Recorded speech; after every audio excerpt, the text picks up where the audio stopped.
편안한 오후 보내고 계십니까? 뉴스와이드 저는 이상훈입니다. 북한이 우리를 향해 우물풍선을 살포했습니다. 수도권은 물론 경상도와 전라도까지 전국에서 200개 이상 포착됐다고 하는데요. 하다 우물에다가 쓰레기까지 보내는 북한. 대체 왜 이러는 걸까요, 정말? 자, 그리고요, 한동훈 전 비대위원장의 전당대회 출마 가능성이 지금 높아지고 있다는 얘기 곳곳에서 나오는데요. 이런 가운데 김종인 전 비대위원장 1년만 참으라 이렇게 공개적으로 조언을 했습니다. 김 전 위원장이 종종 말해왔던 별의 순간이 1년 뒤에는 보인다는 뜻일까요? 이런 이슈들과 함께 저는 1분 뒤에 돌아오겠습니다.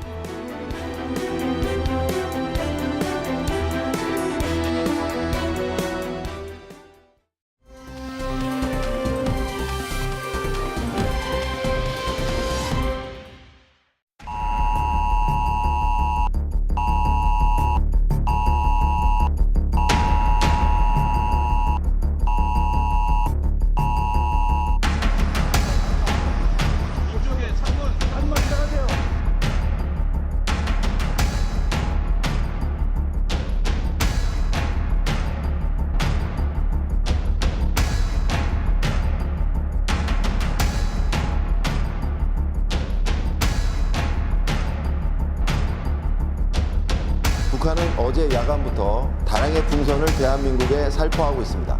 현재까지 확인한 바로는 오물, 쓰레기 등이 포함되어 있으며 관련 기관에서 정밀 분석 중에 있습니다. 모든 책임은 전적으로 북한에게 있으며 북한의 반인륜적이고 저급한 행위를 즉각 중단할 것을 엄중히 경고합니다. 자, 저급한 행위 좀 제발 좀 하지 맙시다. 우리 군 당국이 이제 북한에 그렇게 당부일까요? 경고일까요? 아무튼 이렇게 얘기를 했는데요. 어제 밤에 문자가 왔고 그 이후에 오늘부터 해가 밝고 오늘부터 곳곳에서 뭔가 발견되고 있거든요. 화면 좀 보겠습니다. 화면 보시면요. 저게 저렇게 생긴 풍선이에요. 한 2개 정도 매달리고 뭐가 큼지막한 게 매달려 있는데 거기 보면 옆에 매달려 있는 내용이 오늘 떨어졌거든요. 많이. 그럼 보면은 무슨 온물, 비누 뭐 이런 거에서 뭐 북한에서 만든 것 같은 무슨 비닐, 이게 뭐래? 비닐 조각입니까? 이런 거하고 그리고 오른쪽 보면은 무슨 약간 쓰레기 같은 게 잔뜩 들어있다 그러는 거예요. 그래서 북한이 며칠 전에 보낸다고 미리 살짝 얘기를 했는데 이런 거예요. 수많은 휴지장, 오물짝 곧 한국에 살포할 것. 대북전당 우리가 이제 보내는 거, 우리 쪽에서 보내는 거에 대한 맞대응 뭐 이런 얘기했고요. 그리고 오늘 군 당국에서 지금 보면 전국에 200여 개, 전국에서 200여 개 발견인데요. 뭐 강원, 경기, 경상, 전라 뭐 다 해요. 제주도 빼고 다 갔군요, 지금. 그리고 저급한 행위 중단할 것 경고한다. 방금 전에 들으셨죠. 자, 오늘 이 얘기 오늘 패널 세 분 우선 모셨는데요. 먼저 안지성 변호사. 예. 아니 도대체 풍선에 뭘 담아 보낸 겁니까, 지금? 그러니까 이게 뭐 아직 정확히 밝혀진 바는 없지만은 지금 예. 보도된 바에 따르면은 뭐 휴지 쪼가리라든가 뭐 오물 같은 걸 좀 담아서 보냈다고 합니다. 오물은 뭐예요? 그러니까 뭐 쓰레기를 말하는 것 같은데요. 다행인 거는 뭐 액체류는 아니었던 걸로 확인이 지금 되긴 하는데. 화면에 자막 나오면 분변이면 이게 그러니까요. 인변 아니면 뭐 축변 뭐 이런 건가요? 이런 걸 보냈다고요? 그러니까 사실 이게 B라는 보낸 적이 많았었는데 예. 이런 식으로 정말로 뭐 오물을 보낸 적은 사실 처음으로 제가 기억하고 있는데 이게 사실은 떨어지게 되면 또 우리 국민들한테 또 대인 피해라든가 대물 피해도 발생할 수 그렇겠죠. 있는 저게 부분들이라서. 무게도 있을 테고요. 일단 지저분한 거잖아요, 저게. 예. 그러면은. 저런 것들 또 근데 저런 기술력이 있다는 것도 새삼 좀 놀랍긴 합니다. 이 풍선에다가 저 무거운 것들 매달아서 남한까지 보냈다는 것도 참 대단하기도 하고. 예. 예. 지금 분변 얘기가 나오니까 오늘 이 소식 접하신 분 몇몇 분이 저한테 말씀하시는 게 아니 이게 분변이라는 게 이게 오물, 뭐 분변 이건데 자칫 거기에 무슨 균이라든가 뭐 안 좋은 거라도 있으면 어쩔 거냐고 이런 그렇죠. 말씀 걱정하신 분 있더라고요. 그렇죠. 이게 뭐 화학 전쟁이라는 게 사실 별게 아니거든요. 이게 뭐 인체에 유해한 물질을 사실은 어떤 불상의 방법으로 유포를 예. 뭐 살포를 하면 그게 뭐 화학 전쟁이 되는 건데 이게 사실 그 안에 지금 들어있는 게 어떤 성분인지 아직 파악이 안 돼 있는 거라 예. 군 당국에서도 해당 물체를 발견하면 절대 만지지 말고 꼭 경찰에 신고하라 이렇게 지금 주의를 주고 있는 상황이거든요. 예, 예, 그렇습니다. 아니 이른바 이제 삐라 전단지 형태 삐라 같은 거를 많이 보는데 이거다 오물 그리고 무슨 비닐봉지 같은 쓰레기를 잔뜩 섞어서 지금 뿌리고 있는 거예요. 김종욱 전 청와대 행정관 나와 계신데요. 아니 지금 가만히 시점을 보니까 그러니까 26일 날 경고를 했고요. 그리고 어제 밤에 경보가 있으니까 그 전에 이제 뭐가 날라오기 시작한 거잖아요. 그럼 어제 오후부터 불었다고 봐야 되는 건데 위성 발사 실패한 직후예요. 시점으로 보면. 아니 뭐 그거 실패하자마자 오물풍선 보내는 거는 우리한테 화풀이를 하는 겁니까? 이거 왜 이러는 겁니까? 도대체 뭐 하다 이제 오물을 보냅니까? 뭐 근데 이거는 이제 이미 이제 26일 날 예고를 한 측면이 있죠. 소위 남쪽에서 대북 전단을 살포를 했기 때문에 거기에 대한 대응 체계로 하겠다고 얘기를 했었고 제가 볼 때 세 가닥이 온 것 같아요. 하나 이제 정찰 위성 발사한 게 실패한 측면이 분명히 있지 않습니까? 그 다음에 이제 오물이라고 하는 것 전단이랑 이렇게 엮어서 예. 풍선으로 내려온 거 하나하고 그다음에 전파 교란 공작도 했다라고 얘기를 아, 해요. 지금 뭐 GPS 예, 교란 뭐 이런 이것도 지금 얘기도 있죠, 보도가 지금? 나온 상황인데, 근데 이제 이게 북한이 뭐라고 얘기했냐면 남북 관계가 이제 적대적 교전 중인 두 국가 관계다라고 얘기를 했었습니다. 그러니까 이제 일상적으로 서로 적대적으로 교전 중이기 때문에 남쪽에서 어떤 행동을 하게 되면 예. 거기에 대한 상응한 조치들을 일상적으로 하겠다라고 하는 반응인데 예. 그 첫 반응으로 남쪽 땅에다가 소위 분변 아직 정확히 확인은 안 됩니다만 분변으로 분변이라는 보인다는 거 이게 2016년에도 한번 했던 적이 있었거든요. 그러니까 8년 만에 나온 거기 때문에 상징적으로 남북 관계가 앞으로 어떤 형태로든지 매우 불안한 상황이 될 수 있다라고 하는 부분들에 대해서 남한 사회, 한국 사회의 어떤 혼란들을 증폭하고 야기하려고 하는 의도가 분명히 있는 것 아니 같고요. 분변을 달린 풍선을 보려면 이게 우리가 혼란되는 겁니까? 이거 그런 의도라고요. 지금 이게 그런 의도를 원래 갖고 있는 것 같아요. 당장 어제 생각나시지 않습니까? 그 소리, 요란한 사이렌 소리를 들으면서 우리 국민들 입장에서는 예. 뭐 대단히 큰 사건이 난 거 아닌가라는 생각을 하게 되고 그러네요. 일단 모든 집중 사안이 긴장하게 그쪽으로 되니까. 집중이 되는 측면들이 분명히 있기 때문에 아마 앞으로 전 이런 일들이 북한 쪽에서 다각적인 방법으로 이런 방식뿐만 아니라 예.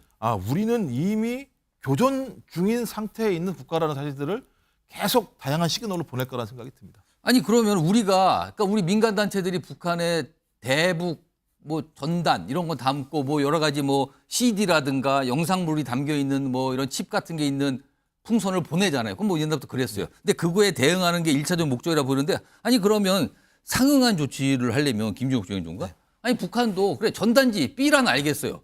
그럼 북한을 체제 선전하는 뭐 CD라도 좀 주든가 뭐 같이 섞지지 왜 오물을 보냅니까? 북한이라는 나라가 자기 나라의 체제를 선전하면 한국 사회에 있는 국민들이 옳다구나 하면서 이렇게 생각하겠습니까? 거기 다 알고 있는 상황이죠. 근데 북한이 가장 힘들어하는 게 뭐냐면요.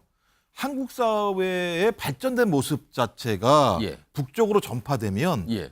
체제와 가장 중요한 문제인 마음이 흔들려요. 이 문제를 가장 중대하게 보고 있습니다. 예. 그래서 남한의 문화를 전파하게 되면 예. 북한 사회에서는 가장 높은 처벌을 하는 상황이 분명히 벌어지거든요. 예. 그러니까 당연히 이쪽에서 날아가는 부분들은 체제를 균열시키는 마음을 움직이는 거지만 위에서 내려오면 우리는 마음이 안 움직이잖아요. 그렇죠. 그러니까 제가 볼 땐 분변 이런 걸 통해서 소위 한반도가 매우 위중한 상황이다라는 사실들을 갖다가 그런 아주 극단적인 물건을 통해서 확인시켜 주려고 하는 비대칭적인 공격이죠. 따지고 보면 이것도 일종의. 지금 비대칭이라 그러는데 우리 군 당국은 이제 저급한 짓을 좀 그만하라 이렇게 얘기했잖아요. 이게 보내다 이제 오물을 들어있는 그런 풍선에 매달아서 그걸 보내고 있으니 말입니다. 이와 관련해서요.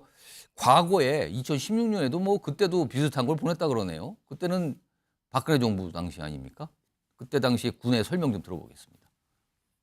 북한은 16년부터 18년까지 남쪽으로 전단을 살포하였으며 우리 국민들에게 피해를 입힌 바 있습니다. 특히 16년도에는 풍선에 오물을 넣어 보내는 등 저급한 행동을 한 바 있어서 국민 여러분께서는 북한 풍선으로 보이는 물체를 발견하셨을 경우에는 군부대나 경찰로 신고해 주시기 바랍니다. 자, 이 내용 좀 정리해 볼까요? 2016년에도 그랬다는 전례가 있네요. 지금 보니까요. 화면 보시면요. 최인전 변호사 봐주세요. 지금 보낸 게요. 밑에 글씨부터 좀 보겠습니다. 2016년에 북한의 대남 오물 풍선으로 차량 및 주택 지붕 등이 파손된 사례가 있었다. 이게 뭡니까? 맨 왼쪽에 있는 거는 무슨 CD로 보이죠? 북한 내에서 있는 무슨 뭐 위대한 뭐 명절 뭐 이런 거 써 있는데 아마 선전물 같죠? 그리고 가운데 있는 건 뭡니까 이게? 이게 삐라가 담겨 있는 것 같은 내용이고요. 그렇습니다. 그리고 박근혜 전 대통령이 이렇게 뭐 울고 있는 예, 그런 모습이 이거를 나왔고요. 북한에서 뭔가 그래서 보내. 그 옆에 마지막에 오른쪽은 뭡니까 이게? 그게 바로 청와대를 뭐라고 쓴 겁니까? 똥화대 이렇게 뭐 있는 그대로 읽었겠습니다. 똥화대라고 얘기를 하고 청와대에 서식하는 박근혜 똥벌레 뭐 이렇게 지금 하면서 보수 이른바- 정권에 대해서 이른바 굉장히 저거- 비판하는 것이죠. 저게 삐라인데 그거를 비닐에다가 비닐봉지에 담아서 저렇게 보낸 것 같네요. 지금 제가 미뤄 짐작컨대 아까 예. 뭐 그 청와대를 똥화대라고 했는 거 안에 예. 아까 얘기한 것처럼 분변이 들어있을 오. 가능성이 상당히 높아 보이는데요. 그렇게 하면서 상당히 어떻게 보면 정치적으로 자유 보수 우파의 정권을 비판하는 그 어떤 내용 아니겠습니까? 근데 표현이 참 저도 특히 저녁 시간에 이런 얘기 한다는 사실 자체가 저 또한 좀 제 입이 지저분해지는 것 같아서 안타까운데요.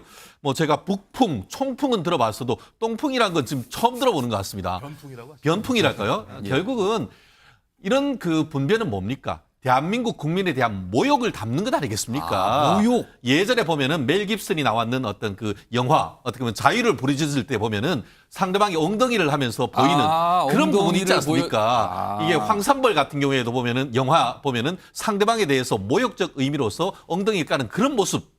결국 대한민국 정부에 대한 이번 특히 자유우파 보수 정부에 대한 모욕적인 어떤 느낌을 담았다라고 보는 것이 저는 합리적인 해석이 아닐까 그거 싶습니다. 지금 영화 말씀하시는 거 거의 뭐 삼국시대 아니면 뭐 중세 얘기 아닙니까? 예, 그거는? 그런데 지금 21세기에 이런 얘기를 한다는 것이 너무 어처구니가 없는데요. 예. 북한에 우리가 보내는 것은 뭐냐면은 1달러, 달러. 그리고 쌀도 보냅니다. 오. 실질적으로 북한 사람들이 먹고 생활할 수 있는 유익한 것. 직접적으로 도움을 줄 수 있는 그렇죠. 거네요. 그런 걸 보내는데 그거에 대한 답으로 분변을 보냅니까? 이게 참 보면은 저급하다는 말씀 자체도 정말 부족하다라고 생각을 하는데요. 지난 2016년 같은 경우에 예. 보수 우파 정권이었는데 그동안 없다가 또다시 자유 우파 정권이 들어서니까 북한이 어떻게 보면은 대북 대남 심리전을 한다는 또 정권을 좀 가려가면서 보내는 것 같네요. 그런 보니까. 느낌이 상당히 간 것 아니겠습니까?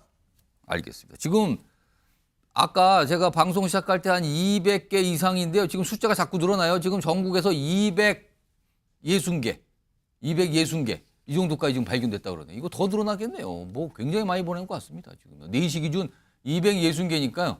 어제 와서 대부분 다 떨어진 것 같아요. 지금은요. 또 떠 있는 게 어딘지 모르겠지만 다 내려왔군요. 근데 저거 다 수거해서 또 분석하려면 또 시간 좀 걸리겠습니다. 근데 아마 이게 분변 보낸 이유 중에 하나가 뭐냐면요. 예. 5월 28일 날 유엔 군축회의에서 예. 북한이 뭐라고 얘기했냐면 이제 동족이란 개념은 없다라고 얘기를 해버렸어요. 그러니까 남쪽에 있는 우리 국민들은 동족이 아닌 거예요. 동족 아니다 이제. 그러니까 통일도 없고 화해도 없고 동족도 없다라고 얘기했어요. 그래서 근데 분별로 보낸. 그래서 이제 공식적으로 이제 그 국제회의에서 북한이 이렇게 얘기를 했기 때문에 남쪽에 있는 우리 국민들은 동족이 아니니까 예. 동족이 아닌 자들 같은 경우는 소위 말하는 보수 정부에 있는 국민들 아니겠습니까? 예. 그냥 그렇게 분변을 보내는 거죠. 그런 식으로. 그러니까 이게 적대 또는 모욕 뭐 이런 걸 의도한 거 아니냐 뭐 이런 건데요.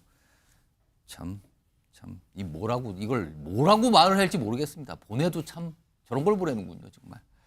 자, 이런 가운데요. 어제 밤에 이제 공습 경보가 울렸잖아요. 방송 시작할 때 그 경보 소리까지 좀 전해드렸는데 화면으로 보겠습니다. 그 내용이 있습니다. 문자가 온 거예요. 긴급 문자죠. 여기 보면 문자 내용을 좀 제가 아랫부분에 있죠. 읽어드릴게요. 북한 대남 전단 추정 미상물체 식별했다. 야외 활동 자제하시고 그리고 식별 시 군부대 신고 부탁드립니다. 이런 문자인데 그런 다음에요. 영문으로도 뭐가 보냈어요. 이게 경기도에서 보낸 건데 영문으로 에어 레이드 프리리미너리 워닝. 그러니까 해석을 하면 공습 예비 경보라고 쓴 거예요. 많은 분들이 이걸 보고 깜짝 놀란 거예요. 특히 외국인 분들 더 깜짝 놀랐다 그래요. 한글은 모르고 이 영어만 보이니까 뭐가 지금 폭격이 시작되나 보다. 그래서 이게 깜짝 놀란 분이 많으니까 경기도 관계자가 설명을 내놔요. 아니 군에서 요청이 있어서 발송한 건데 일단 내용물 자체가 확인이 안 된 상황에서 위급으로 빨리 보낸 거다. 그리고 영문이 이렇게 워닝 이런 게 붙어 있는 거는 시스템에 따라 그냥 자동으로 붙어서 그랬습니다라는 설명인데요. 김주혁 중인가. 네. 아니 그래도 이건 깜짝 놀란 분들 많았다 그래요. 공습이라는 표현이 들어간 거잖아요 지금. 아까 말씀드린 것처럼 저희 식구들 같은 경우도 이제 3명인데 받으셨어요, 어제? 그죠. 민방위 사이드는 옛날 같이 막 그 왕왕왕 소리가 나서 그렇죠. 핸드폰에 깜짝 울리게 놀랐습니다. 무슨 소리야? 그랬더니 그냥 뭐가 있나 봐. 이렇게 얘기를 했는데 그 내용을 보니까 이제 전단이 내려온다는 내용이었는데 좀 그 정도 상황이라면 국민들이 그걸 보고 매우 놀랄 수밖에 없죠. 특히 한글을 모르는 사람의 외국인 같은 경우는 뭐 영어만 침대에서 볼 거 아니에요, 영어. 뛰어내려, 그러니까 뭐 뛰어내려서 이제 숨으려고 했다라는 얘기까지 아니 나오는 상황이니까. 에어레이드면 공습이에요. 공습이니까요. 이거는. 공습이면 최대한 예를 들면 자기를 갖다가 은폐를 해야 되는 측면들이 있으니까. 근데 설명이 참 웃기긴 해요. 그러니까 이런 대남전단이라는 이 단어가 없어서 항공기를 넣었더니 자동으로 붙었다. 에어레이드라고 하는 게 이런 식의 설명을. 이건 약간 좀 이게 이 상황이 설정이 좀 다른데 이거. 그다음에 이제 더 다르게 설명하는 건 낙하물이 미상의 물체이기 때문에 그 안에 뭐 예를 들면 오물이 있을지 아니면 생화학 무기가 있을지 그렇죠. 혹시 알수 약간의 없고. 무기가 있을 수도 있으니까. 그다음에 이제 옛날에 이제 사람이 맞거나 뭐 어떤 예. 뭐 창문 같은 데 맞을 수도 있다. 그리고 또 야간이기 때문에 식별이 불가능하니까 상당히 좀 높은 등급으로 올려보냈다라고 얘기하는데 이 사례가 분명히 있었습니다. 2016년 작년이죠. 작년에도 서울시에서 예. 모발령되는 바람에 오. 국민들한테 엄청나게 많은 예를 들면 비난을 당했던 예. 측면들이 있어요. 전 그래서 적어도 이 사안 자체, 특히 분단 상황에서 북한에 의해서 제기되고 있는 사태에 대해서 이 공습이라는 느낌을 주게 되면 그러게요. 국민들이 엄청나게 혼란을 받을 수밖에 없는 상황이기 때문에 예. 이 체제 정비를 해야 되는데요. 위기관리센터가 2003년도에 처음으로 예. 만들어졌습니다. 그러다가 이제 MB 정부 때 없었다 다시 만들어지게 되고 또 청와대가 이제 용산으로 이전하면서 또 여러 가지 문제가 있었는데요. 좀 정비할 필요가 있어요. 북한이 아까처럼 이 적대적 교전 중인 두 국가 관계로 얘기한 상황에서 북한이 이런 행위들이 앞으로 반복적으로 벌어질 가능성이 높거든요. 그러게요. 그렇다면 우리 국민들이 여기에 현명하게 대처하기 위해서라도 예. 이런 어떤 공습이 아닌 다양한 사안에 대해서는 충분히 국민들이 식별을 쉽게 할 수 있을 만한 방법들을 빨리 만들어서 좀 매뉴얼할 필요가 있고 국민들한테 미리 좀 예. 숙지하게 알려주게 할 필요가 있다고 생각을 합니다. 그러니까 한글로 적혀 있는 거는 알겠어요. 근데 이제 영문으로 적혀 있는 게 너무 엄청난 내용이 적혀 있으니까 깜짝 놀랐다고 하는데 자, 그렇고요. 최인현 변호사. 그런데 이 북한이 뭐 다행히 지금까지 어떤 피해는 얘기는 뭐 신고가 아직 되는데 향후에 또 많이 보내서 저런 이상한 또 쓰레기하고 오물을 잔뜩 보냈는데 사실 그게 낙하할 경우에 사람이 다치거나 물건이 파손될 수도 있거든요. 그런 경우에는 이거 어떻게 됩니까? 억울해서 어떡합니까 이거는? 근데 이미 피해가 발생했다는 신고가 있는 것 아, 같습니다. 그렇습니까? 이게 그 경기도가 아니고 이게 날고 날아서 경상북도 영천에 있는 한 농가, 특히 비닐하우스에 이게 떨어져 가지고 비닐하우스가 손상됐다는 것 아니겠습니까? 그럼 갑자기 하늘에서 이게 어떻게 보면은 똥탄이 떨어진 거 아닙니까? 그걸로 인해 가지고 어떤 피해를 봤다고 하면은 국가를 상대로 소송을 할까? 어떻게 보면 이것은 천재지변이라고 볼 수도 있기 때문에 국가가 배상을 해야 될 가능성은 낮아 보입니다. 다만 북한 스스로 북한에서 해서 남한으로 보냈고 했다는 사실 자체를 스스로 밝히고 있지 않습니까? 그렇다고 하면은 북한을 상대로 소송하는 방법도 있습니다. 실제 2020년 지금으로부터 한 4년 전에 탈북한 북한 포로, 국군 포로들이 김정은과 조선인민민주주의 공화국을 상대로 소송을 제기를 했고 예. 그 소송에 서울중앙지방법원에서 원고선을 들어줬습니다. 예. 그 결과 어떻게 했냐면은 임종석 전 청와대 비서실장이 만들어서 있던 경문협 예. 남북 경제문화교류협력재단에 있는 이 북한 저작권 이용료를 했는 몇십억이 있는데 예. 그 재단에 대해서 압류해서 돈을 가지고 온 케이스가 있습니다. 오. 만약에 정말 이분들 이번 이 피해를 입었던 농민이 원한다고 한다고 하면은 김정은을 상대로 해서 손해배상 청구를 소송을 하고 아까 얘기 드렸던 남북 경문협을 상대로 해서 강제 집행을 해서 돈을 가져오는 방법도 있을 텐데 그것보다는 대한민국 정부에서 어쨌든 간에 이 부분에 대해서는 영농 지원을 한다든가 할 필요가 있는 것이 아닌가 생각합니다. 알겠습니다. 지금이 21세기예요. 그런데 뭐 적대감을 드러내기 위해서 뭘 보내는데 오물을 풍선에다 매달아서 보내는 이런 게 지금 현실로 나타나고 있습니다. 이걸 어떻게 봐야지. 전 세계는 이걸 과연 어떻게 볼지 모르겠습니다. 자, 이 주제 첫 번째로 좀 전달해 드렸고요. 다음 이슈는요. 영상으로 준비되어 있습니다. 확인해 보시죠. 오늘 있는 신문을 잘 받겠습니다. 진심으로 죄송합니다. 매니저한테 직접 증거 인멸해달라고 부탁하신 거 맞으세요? 죄송합니다. 우리 매니저한테 허위 자백 왜 지시하신 건가요? 조직적으로 범행 은폐했다는 지적에 대해서 어떻게 생각하세요? 아무런 말씀 안 하실 생각이신가요? 혹시 김호중 씨가 부탁하진 않았나요? 증거 인멸해달라고? 자, 지금 뭐 김호중 씨와 관련된 여러 가지 논란들 계속 있고요. 여러 가지 많은 보도들도 좀 되고 있거든요. 일단 그와 관련된 내용 좀 하나씩 짚어볼 텐데요. 첫 번째 내용 좀 보겠습니다. 자, 내용 좀 보겠습니다.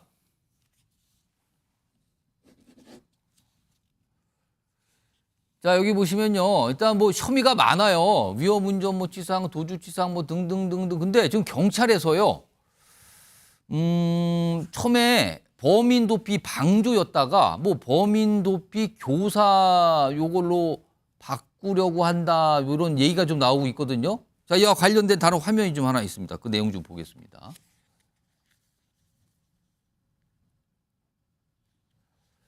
자, 최근에 보면은요, 지금 이게 두 가지 내용이 들었는데, 요 중간에 있는 내용.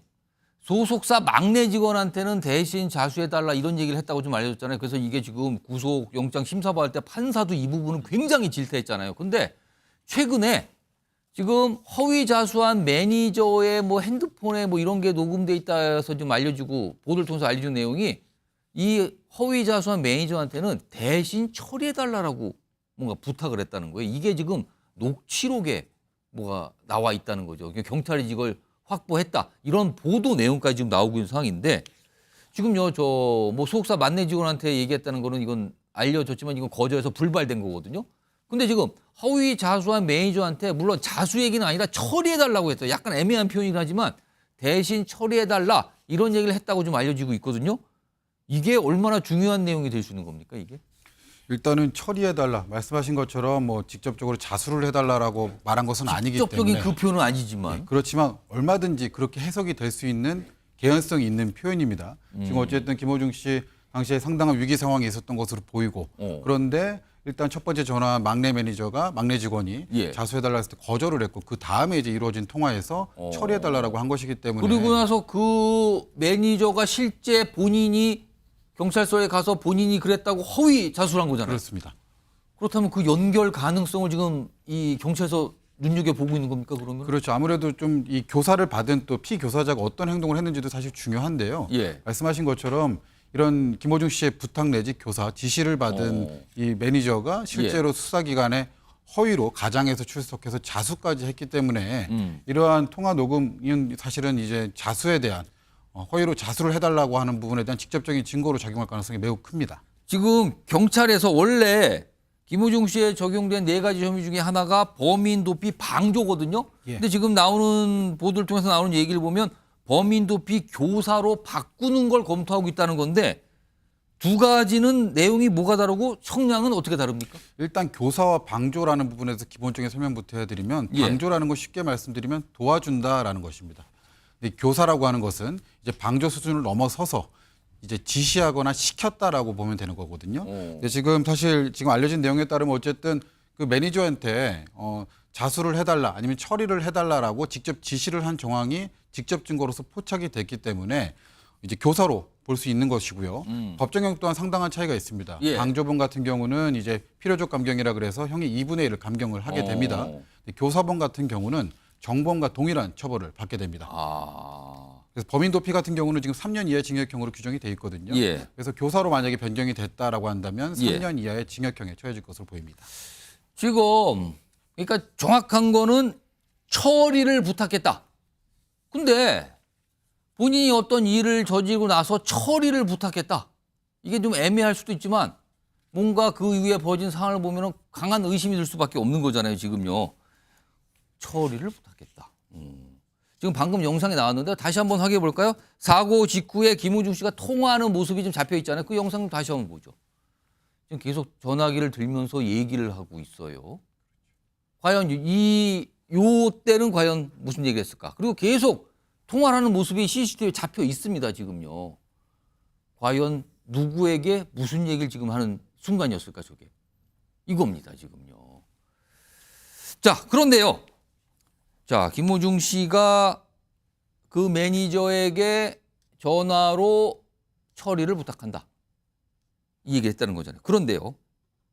앞서서 소속사 대표는 약간 다르게 얘기합니다. 화면 보겠습니다. 여기 보시면요. 소속사 대표가 지난 16일이거든요. 소속사 대표인 제 지시로 그 허위 자수한 매니저가 경찰서에 대리 출석했다. 본인이 시켰다라고 얘기했어요. 그런데 지금요.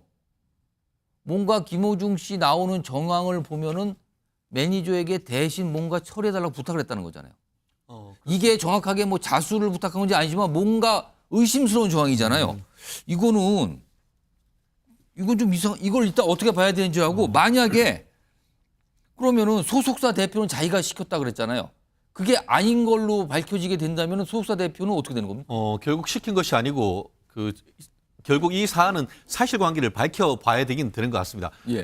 무슨 말씀이냐면은 김호중 씨가 있고 소속사 대표가 있고 예. 이 그 매니저가 둘이 있다고 한다고 하면은 예컨대 최초에 이제 그 김호중 씨가 대표한테 부탁을 하니까 그 대표가 이 첫 번째 매니저한테 두 번째 매니저한테 어떤 부탁을 한 건지 아니면은 김호중 씨가 다이렉트로 매니저한테 어떤 얘기를 했는지 이런 부분은 이미 어떤 그 이 사람들의 어떤 진술보다는 예. 통신 조회를 통해 가지고 실질적으로 전화를 한지 여부를 지금 이미 확인했을 거란 말이에요. 보도돼서 나오는 게 그 경찰서에 가서 본인이 신고를 한 그 매니저와 김호중 씨가 통화를 했고 그 통화 내용은 뭔가 대신 처리해달라 이 얘기를 했다는 거예요 지금. 그렇습니다. 말씀하신 것처럼 만약에 김호중 씨가 직접 가운데 어떤 대표를 두지 않고 직접 매니저한테 막내 매니저한테 전화를 했더니만 저 대신 자수해줘 했더니까 무서워요 안 돼요. 거의 거절했고. 예, 그렇게 하고 하니까 다른 매니저한테 하니까 오케이 이렇게 된 상태에서 이 가운데 대표가 빠졌다고 하면은 예. 그러면은 어떤 범인 도피라든가 어떻게 보면 은닉과 관련해 가지고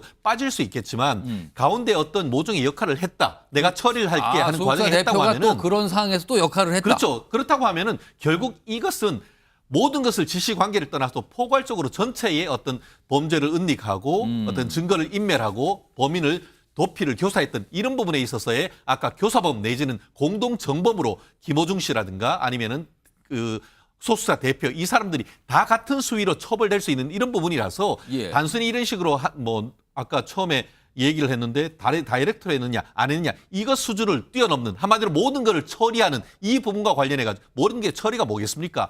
김호중이 이 콘서트를 앞두고 처벌이 되지 않도록 예. 어떤 식으로 해달라 이 지시였을 것이 합리적 의심이 되는 건 아니겠습니까? 그렇기 때문에 하나하나 띄워놓고 봐야 될 것 같지만 사실상은 이 범인을 은닉하는 과정에 있어서의 어떤 포괄적인 책임을 져야 되는 그런 관계가 된다고 저는 법률적으로 해석을 합니다. 그러면 안지성 변호사 그러면은 네. 지금 소속사 대표는 범인 도피 교사 혐의가 적용이 됐는데 네.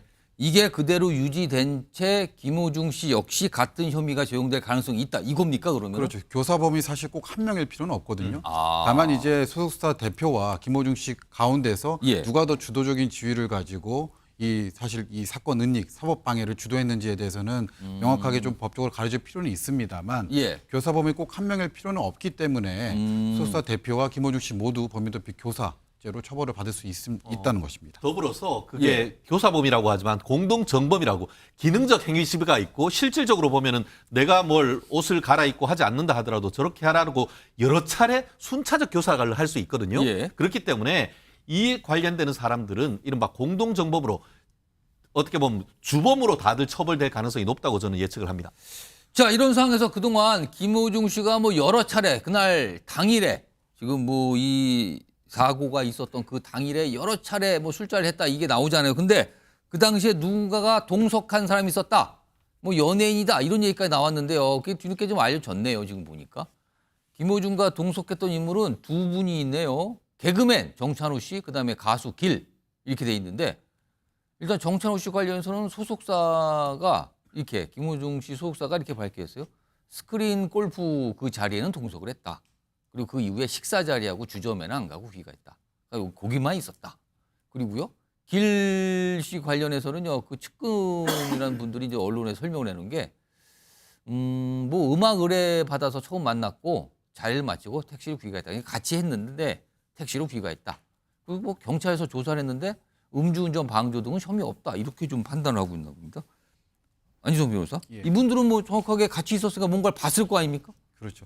일단 제가 알고 있는 바로는 정찬우 씨 같은 경우는 김호중 씨가 술 마시는 장면을 보지 못했다라고 지금 진술한 것으로 알려져 그렇게 있거든요. 진술한 걸로 알려집니까? 예. 다만 이분들께서는 뭐 연예인이라기보다는 예. 일단은 김호중 씨가 사건 초기에 다시 본인의 음주 사실에 대해서 부인을 했기 때문에 함께 술자리 내지 뭐 스크린 골프 등 동석했던 이 지인들을 참고인으로서 불러서 목격자 진술을 청취한 것으로 보입니다. 그러니까 무엇을 봤는가를 예, 경찰이 물어봤을 거라는 거죠. 예. 다만 여기서 이제 김호중 씨가 사실 음주운전까지 한 정황이 있기 때문에 이분 함께 있던 동석한 지인들이 술을 함께 먹고 김호중 씨가 본인의 차를 운전해서 귀가하는 것까지도 봤음에도 말리지 않았다라고 한다면 사실 음주운전 방조 혐의까지도 적용될 수 있는 부분이지만 알려진 사실관계에 따르면 어쨌든 당일 다시 나오기 전까지는 대리기사를 불러서 귀가한 것으로 알려져 있기 때문에 이런 부분에 대해서는 방조 혐의에 대해서는 아마 조사가 이루어지지 않았을 것으로 보입니다. 그러니까 이분들은 이제 경찰에서도 뭐 별다른 뭐 내용은 뭐 혐의는 없는 것 같다. 네네. 이렇게 일단 이렇게 판단했다 그러네요.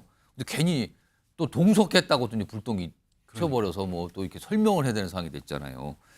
이런 가운데요. 다음 좀 볼까요? 이게 며칠 전에도 알려졌는데 이게 조금씩 구체화되나 봅니다. 지금 김호중 씨 측, 그러니까 이제 변호인을 통해서 나온 얘기인데 인권위 제소 얘기가 또 나오고 있어요. 그러니까 이거예요. 귀가 관련해서 당시에 귀가할 때 뭐 지하 주차장을 통해서 다시 그냥 이렇게 비공개로 그걸 요청했는데 경찰 쪽에서 현관으로 나가겠다 뭐 이 문제잖아요. 귀가 관련 정보 비공개 이거 공보 규칙 문제 제기해서 이거를 인권위에 제소 검토하고 있다. 이런 얘기가 나오는데 근데요, 이 변호인이 이런 얘기를 꺼내면서 이런 얘기, 사소한 규칙이라도 어기면 아픈 선례가 반복된다. 결국 야만의 시대로 복귀한다. 그러면서 고 이성균 씨 관련된 내용을 언급했다고 또 알려지고 있거든요. 김종욱 중행정관. 이거 제소한 인권위에 이제 호소를 하겠다는 거잖아요. 이게 경찰이 잘못했다. 뭐 이런 취지일 거 아니에요. 그럼 이거 어떻게 보십니까? 제가 뭐 조심스럽습니다만 좀 변호사를 바꾸셔야 되지 않을까 이런 생각이 들어요. 아, 그래요? 왜냐하면 이제 맨 처음에도 이게 문제가 뭐냐면 이게 의혹입니다만 공연을 강행하기 위해서 거짓말을 한 측면이 있다는 얘기가 있는 거잖아요. 그러니까 이익을 계속 확보하려고 했던 측면이 분명히 있는 건데 예. 이성균 씨 사건 같은 경우를 보더라도 그런 거잖아요. 본인이 그러니까 자신에게 어떤 사건에 특정하게 과도하게 집중되면서 그 사람을 매도하려고 하는 측면들이 있다. 그래서 사건의 본질과 무관하게 그 사람의 죄질이 더 큰 것처럼 만드는 측면이 있어서 본인 사건도 그런 식으로 몰고 가고 있는 거 아닌가라고 하는 소위 이제 가해자임에도 불구하고 피해자 코스프레를 통해서 자신의 범죄에 대한 동정 여론을 만들려고 하는 거 아닌가 이런 생각이 들거든요. 그런데 지금 여론이 그렇지 않단 말이에요. 제가 볼 땐. 그러니까 이건 명징한 사실관계를 밝혀서 거기에서 자신의 위법 여부를 최소화하려고 하는 노력을 해야 되는데 예. 변호사가 얘기하는 건 오히려 동정 여론이 아니라 여론을 악화시키는 발언들을 하고 있다라는 생각이 들고요. 뭐 대한민국 국민 누구라도 이제 인권위에 진정할 수 있고 헌법소원을 갖다가 청구를 할 수 있습니다만 예. 지금 상황에서 이런 행위를 한다고 얘기해서 소위 인권위에서 시정 공고가 나오거나 헌재에서 여기에 합당한 위헌 여부가 나올 거라 생각이 들지 않고 예. 뭐 이런 행위를 하게 되면 저는 오히려 국민들이 웃지 않을까요? 아니 자신의 잘못을 뉘우치기는커녕 예. 오히려 동정 여론을 만들거나 사태를 다른 곳으로 끌고 가려고 하는 것이 아닌가라는 생각이 들기 때문에 예. 저는 김호중 씨나 김호중 씨 소속사 같은 경우는 변호사를 바꾸시는 게 더 낫다는 생각이 들 때도 있어요. 최인영 변호사. 네. 일단 인권위에 제소한 건 아니지만 검토하겠다고 그러거든요. 만약에 제소가 이루어지면 정식 명칭은 뭐 제소 아니고 다른 표현을 쓴다 그러는데 아무튼 인권위에 뭔가 호소하게 되면 인권위가 그걸 받아줄 가능성은 어떻게 보십니까? 통상 인권이 진정한다 그렇게 진정. 얘기 많이 하죠. 근데 예. 실질적으로 이런 사안에 대해서 진정한다고 어떤 결과가 나올지에 대해서는 좀 의문인데요. 뭐 진정할 가능성이 있다는 것이 실제로 진정까지 나갈지에 대해서는 의문입니다. 왜냐하면은 지금 규정이 보면은 그 경찰 공보규칙 15조에 귀가 관련 정보를 공개해서는 안 된다라고 돼 있다는 거예요. 예. 그런데 귀가에 관한 정보를 공개해서는 안 된다는 건 뭐냐면은 기자들한테 오늘 누가 뭐 홍길동이 몇 시에 나갑니다. 이런 걸 알려줬다면 모르겠는데 그냥 정문으로 해서 나가세요라고 예. 했는데 그거를 귀가 관련되는 정보를 공개했다? 그러니까 규정에 비춰봤을 때 과연 강남 경찰서가 규정을 위반했느냐라고 봤을 때는 저는 그럴 가능성이 별로 없다. 올 때는 밑으로 해서 그렇게 해서 그 지하로 들어갔어요. 와서 오도록 그렇게 했었지만 갈 때는 이제 수사를 마쳤으니까 정상적으로 어떻게 보면 귀가하세요라고 했는데 그 관련해 가지고 어떤 정보를 경찰에서 공개를 했다는 것이죠. 그렇다는 점에서 저와 같은 의문을 충분히 변호인은 제기를 할 수 있습니다. 예. 본인의 의뢰를 보호를 하기 위해서. 그러니까 뭐 비공개로 지하로 갈 수 있게 해달라 요청했는데 그걸 경찰에서 들어주지 않았다. 그렇죠. 이 이유로 그걸 보여요. 들어주지 않은 것과 예. 귀가에 관련 정보를 공개했는 것은 완전히 별개가 아닌가 하는 생각입니다. 아무튼 인권위까지 지금 얘기가 나와 있습니다. 이게 뭐 여러 가지 지금 갈래를 막 뻗치고 있어요. 지금 이 사안이요. 이런 가운데요. 안지성 변호사. 예. 지금 김호중 씨의 이 소속사, 그러니까 엔터테인먼트 회사, 매니지먼트 회사인데 폐업 수순이라는 얘기가 나와요. 그러면은 이것도 기업이고 회사잖아요. 예. 그 여기에 투자한 기업도 있고 뭐 개인도 있고 그런다는데 그럼 회사가 문을 닫아버리면 지금 상태에서 그 투자하신 분들은 큰 손해 보는 거 아닙니까? 그렇죠. 아무래도 회사의 그 투자자들이 가장 큰 손해, 직격탄을 맞게 될 것이고요. 또 이제 지금 알려지고 있는 지금 김호중 씨 이외에 예. 소속되어 있는 연예인들도 사실은 그렇죠. 연예 활동을 못 하게 되는 당분간은 그런 손해를 맞게 돼서 사실은 김호중 씨 이 개인의 일탈로 인해서 일탈로 표현할 수도 없겠지만은 이런 개인의 범죄 행위로 인해서 사실 너무 많은 피해자가 양산이 되고 있습니다. 예. 지금 알려진 바에 따르면 이 회사 자체는 이 대표와 최 이사 그리고 정찬우 씨가 3분의 1씩 지분을 정찬우 씨면 방금 전에 예, 지금 예. 나왔던 동석, 뭐 스크린 골프까지만 맞습니다. 동석했다는 예, 그 예. 개그맨. 그래도 주주라고 좀 예, 나옵니까? 그래서 또 만났다는 얘기를 또 얘기가 나오는 것 같더라고요. 근데 어쨌든 그렇게 3분의 1씩 출자해서 공동으로 설립한 회사인데 예. 초기 투자자였던 이제 이 대표와 이제 정찬우 씨 같은 경우는 예. 이제 카카오인터 쪽에 지분을 매각하면서 일단은 중간에 좀 지분을 팔았군요. 예, 일단 그래서 빠져나왔던 상황이고 다만 지금 어떻게든 뭐 공연까지는 구속을 막아보려 예. 뭐 이런 위약금이라든가 이런 걸 물지 않기 위해 손해를 최소화하게 노력했지만 결국에는 지금 24일 공연이라든가 예. 6월 달에 예정이었던 김천 공연 같은 경우 못 나가게 되지 않았습니까? 그렇습니다. 그로 인해서 사실은 이제 위약금을 막대한 위약금을 지불을 하게 돼야 됩니다. 근데 이제 더 문제는 뭐냐면 이 선수금을 미리 받아놨다는 거예요. 이제 공연으로 이제 얻은 수익을 나중에 정산을 받아야 되는데 미리? 예, 이 정도 수익을 얻을 거라고 예상이 되니 선수금을 달라라 그래서 그렇게 받은 선수금이 무려 126억 원에 달한다고. 근데 그거를 지금 공연을 할 수가 없잖아요. 그렇죠. 그러니까 이런 부분들도 사실 다 뱉어내야 되는 상황이 생기고 아마 이 갑절을 이제 초과하는 위약금을 뱉어내야 되는 상황이 생기겠죠. 그렇다면 이거 아무튼 뜻하지 않은 파장으로 또 이렇게 가고 있어요 지금요 이 상황이 그렇습니다. 김호중 씨 관련된 사안은 뭐 계속 뭔가 갈래를 뻗치고 있네요 지금요. 자 다음 주제도 준비되어 있는데 역시 영상으로 먼저 좀 확인해 보겠습니다. 보시죠. 사안이 발생한 즉시 대대 군의관에 의해서 그리고 응급구조사와 함께 해당 그 현장에서 응급 조치가 좀 이루어졌습니다. 수액이라든가 그다음에 체온을 또 낮추기 위한 응급 조치들이 이루어졌고 가장 가깝고 또 치료가 가능한 그런 병원으로 안내를 받아서 민간 의료원으로 응급 후송을 하였습니다. 병원 도착했을 무렵에 열이 40.5도까지 올라갔습니다. 외진을 가더라도 119 앰뷸런스가 온 상태에서 가지 않았기 때문에 아마 긴급 후송 체계로 가지 않았을 개연성이 높다. 속초의료원에서 강릉 아산병으로 이송을 합니다. 이때도 거의 열이 40도였어요. 그리고 이때면 어떻게 되냐면 근육이 녹아내리기 시작하기 때문에 신장 투석을 하는 거고요. 결국은 신장 투석도 안 되니까 폐혈성 쇼크로 사망하게 이르게 되는 겁니다.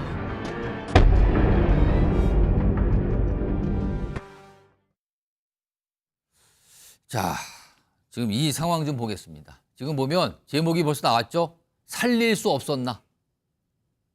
지금 군기 훈련을 받던 중 쓰러졌고 며칠 뒤에 사망에 이른 훈련병 얘기입니다. 과연 살릴 수는 과연 없었는가? 그 상황에서. 그리고 68km를 이송했다는 얘기가 나와요, 지금요. 당일날.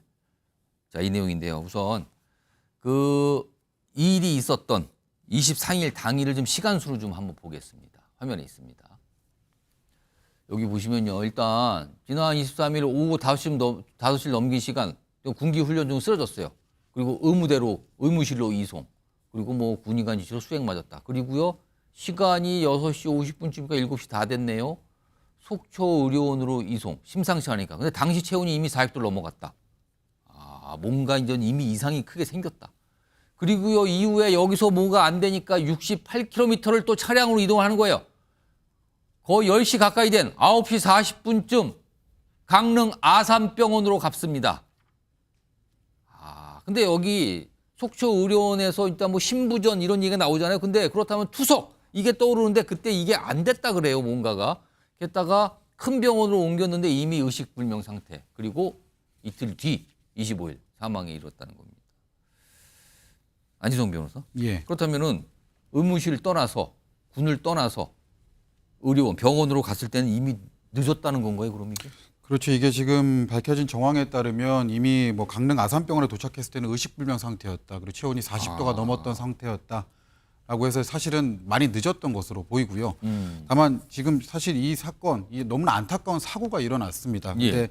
군기규정 위반이 지금 문제가 돼서 사실은 이런 사고가 발생을 한 건데 예. 군기규정 위반이 있었다 하더라도 사실은 지금 그 이후에 후속 조치들이 그렇습니다. 너무나 안 아니, 좋게 그러니까 돼서 뭔가 군기 훈련에서 뭔가 문제가 발생했고 이게 규정 위반이고 과도했다. 자, 일단 터졌어요, 일이. 예. 그럼 수습하는 과정에 뭔가 할 수 있지 않았을까라는 거 많은 분들이 얘기를 하시는 거예요, 지금. 그렇죠.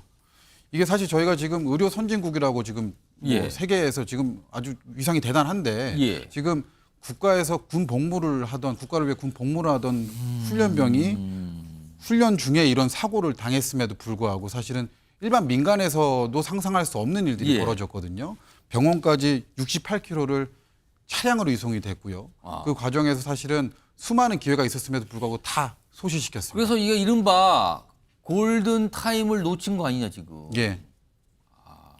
그러니까 이런 부분들이 참 안타깝습니다. 사실 뭐 지금 알려진 바에 따르면 예. 군의관도 지금 사실은 처음 현장에 없었기 때문에 초동 대처가 늦었다라는 부분도 군의관을 나오고요. 또 찾고 그다음에 예. 조치가 있고 이것도 시간이 걸린 거 아니냐는 얘기가 나오는 그렇죠. 겁니까? 그리고 애초에 또 민간 상급병원으로 이송했어야 되는 건데도 불구하고 예. 뭐 속초의료원 사실 뭐 신장 투석기가 없던 그런 속초의료원으로 이송이 돼서 한 번 또 지연이 되고요.